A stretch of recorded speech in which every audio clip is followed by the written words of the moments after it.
अविनाश एक multinational company में manager था। उसकी पत्नी स्मिता हाउसवाइफ थी।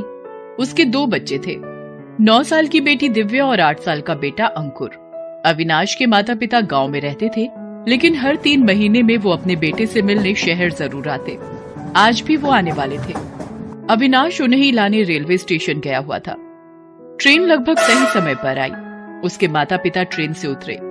अविनाश ने अपने माता पिता के पैर छुए, उनका सामान लिया और उन्हें अपनी कार में बिठाकर घर की ओर चल पड़ा। रास्ते में कोई दिक्कत तो नहीं हुई ना माँ? अरे नहीं, अपने बेटे और पोते से मिलने आने में भला क्या दिक्कत। बस तुम्हारे बाबूजी ही रास्ते भर जागे हुए आए हैं। उनको डर था कि कोई उनका सामान लेकर नीचे ना उतर जाए।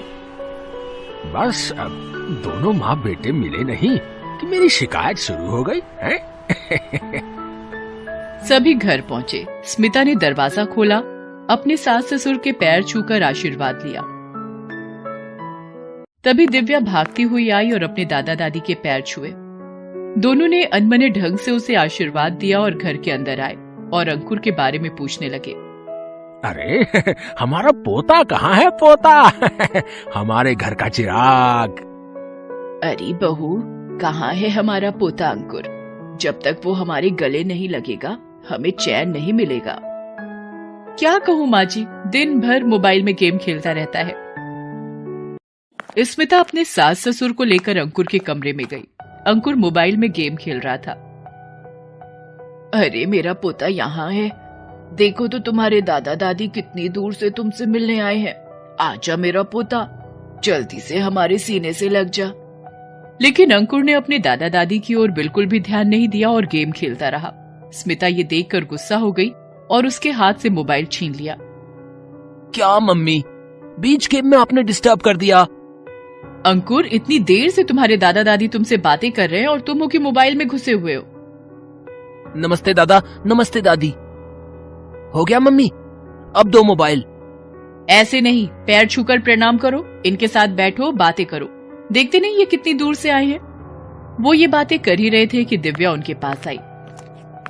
अरे मम्मी, मैं हूं ना, मैं बैठती हूँ दादी और दादी के साथ, बातें भी करती हूँ। अरे नहीं नहीं, जा तू जाकर घर का काम कर, हम अभी बहुत थके हुए हैं। दिव्या को हमेशा ऐसा लगता था कि उसके दादा दादी अंकुर को ज्यादा प्यार करते हैं। वो उसके साथ ही ज्यादा समय बिताना चाहते हैं। हालांकि उसे ऐसा भी लगता था कि उसके पापा भी अंकुर को ही ज्यादा चाहते हैं, लेकिन वो ये सारी बातें किसी से नहीं कहती थी। बहरहाल अंकुर के हमेशा गेम खेलने का परिणाम भी जल्द ही सबके सामने आ गया। उसके लगभग सभी सब्जेक्ट्स में कम नंबर आए। वहीं दिव्या ने पूरे स्कूल में टॉप किया। स्कूल से उसे एक ट्रॉफी भी मिली। वो उसे लेकर घर आई। अंकुर भी उसके साथ ही था। पापा, पापा, मम्मी, दादू, दादी, ये देखो मुझे स्कूल से ट्रॉफी मिली है, मैं पूरे स्कूल में फर्स्ट आई हूँ। ये सुनकर उसकी मम्मी ने उसे गले लगा लिया, लेकिन परिवार के और सदस्यों ने कोई खास रिएक्शन नहीं दिया। लेकिन सभी अंकुर के रिजल्ट को जानने के लिए बहुत उत्सुक थे।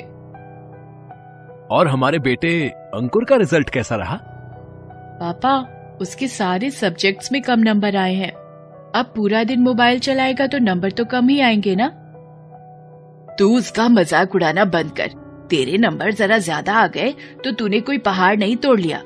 बहू, ओ बहू, इसे तू खाना पीना बनाना सिखाती कि नहीं, या इसे कलेक्टर बनाने का इरादा है? स्मिता को अपने सास ससुर की बात बहुत चुभती थी। उसे ये भी लगता था कि उसका पति अविनाश तक दिव्या और अंकुर में भेदभाव करता था, लेकिन वो बेचारी चुप रहती, क्योंकि एक बार जब उसने अविनाश को इस बात के लिए टोका तो वो उस पर गुस्सा हो गया था।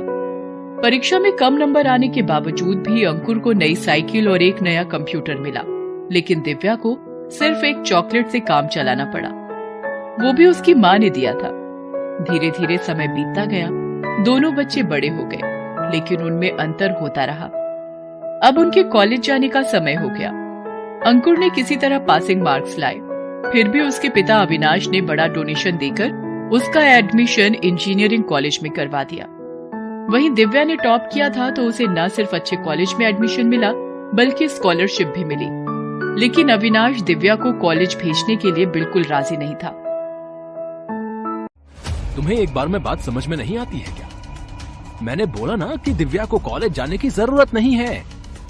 अरे जितना पढ़ना था पढ़ लिया उसने, अब उसकी शादी ब्याह की सोचो।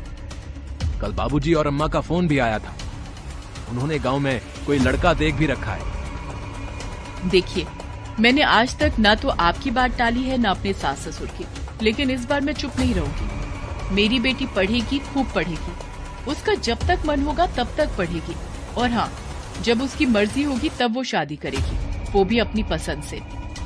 तो फिर ठीक है, पढ़ा लो तुम अपनी बेटी को, मैं भी देखता हूँ कि वो कैसे पढ़ती है। कान खोल कर सुन लो, मैं 1 रुपया भी उसके लिए नहीं देने वाला। बहुत आसमान में उड़ने के ख्वाब देख रही हो ना तुम, और तुम्हारी बेटी भी, सब जमीन पर ही रह जाएंगे। अपनी ही बेटी के लिए अविनाश के मुंह से ऐसे शब्द सुनकर स्मिता को बहुत दुख हुआ, लेकिन उसे पता था कि दिव्या बहुत टैलेंटेड है, वो अपनी मंजिल जरूर पालेगी। दिव्या भी अपनी माँ के विश्वास पर पूरी खरी उतरी। उसने खूब मन लगाकर पढ़ाई की, वो जहाँ रही हमेशा अव्वल रही। इंजीनियरिंग की फाइनल परीक्षा में वो अपने पूरे स्टेट में फर्स्ट आई। उसके बाद उसका सिलेक्शन नासा के लिए हो गया, वो अमेरिका चली गई। वहीं दूसरी ओर अंकुर अपने लापरवाह रवैये के कारण कॉलेज में लगातार फेल होता रहा। अंत में तंग आकर कॉलेज वालों ने उसे निकाल दिया। तो अब क्या सोचा है बेटा तूने? सोचना क्या पापा, देखिए पढ़ाई लिखाई तो मेरे से होगी नहीं, ठीक है, ये मैंने पहले भी बताया था, लेकिन आप लोगों ने मुझे ठेल कर इंजीनियरिंग कॉलेज भेज दिया था, ठीक है ना? अरे हमने कहाँ भेजा, तू ही तो कह रहा था कि तेरे सारे दोस्त जा रहे हैं इंजीनियरिंग में, तो तुझे भी जाना है। अब छोड़ो भी पुरानी बात, अब क्या करना है? पापा मुझे 40 लाख रुपए चाहिए, 40 लाख रुपए, समझ रहे हो? मैं अपना बिजनेस करना चाहता हूं, बिजनेस। 40 लाख? इतने तो नहीं है। ऐसे कैसे नहीं है? अगर नहीं है तो ये घर बेचिए, मम्मी की ज्वेलरी बेचिए, ज्वेलरी, लेकिन मुझे पैसे चाहिए तो चाहिए, नहीं तो मैं जा रहा हूं घर छोड़ के, मैं जा रहा हूं। अपने बेटे अंकुर की खुशी के लिए आखिरकार अविनाश ने अपना घर बेच दिया, स्मिता की ज्वेलरी भी बेच दी और उसे बिजनेस करने के लिए पैसे दिए। अविनाश खुद अब स्मिता के साथ किराए के मकान में रहने लगा। अंकुर ने अपने दोस्तों के साथ वो सारे पैसे उड़ा दिए, क्योंकि उसे कोई बिजनेस तो करना नहीं था। अब जब जेब खाली हो गई तो फिर से वो अपने माता पिता के पास पहुंच गया, लेकिन उनके पास पैसे होते तो वो देते।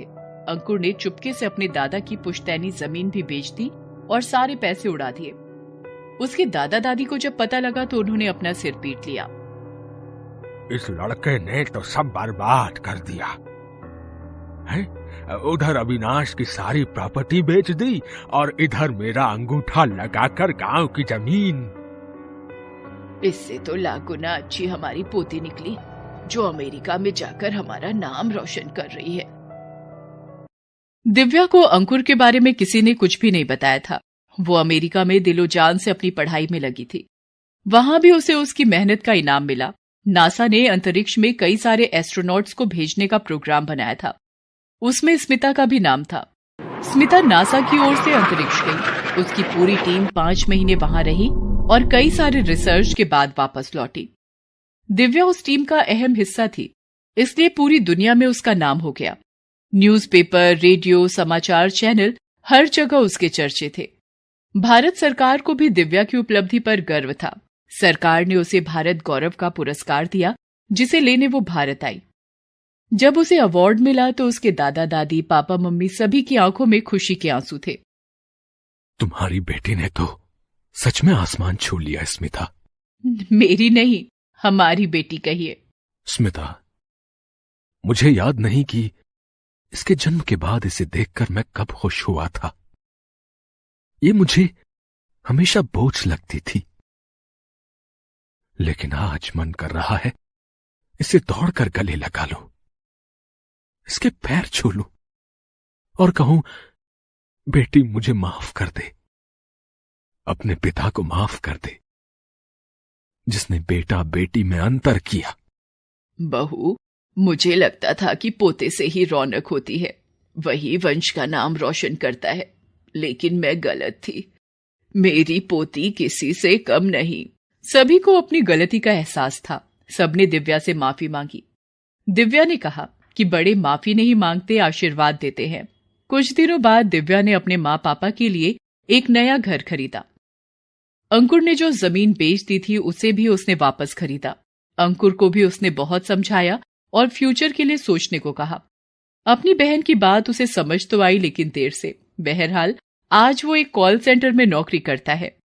दिव्या 5 साल अमेरिका रहकर आई और अब वो भारत के अंतरिक्ष संगठन में ही बड़ी वैज्ञानिक के तौर पर काम करती है। उसका पूरा परिवार क्या, पूरा भारत उस पर गर्व करता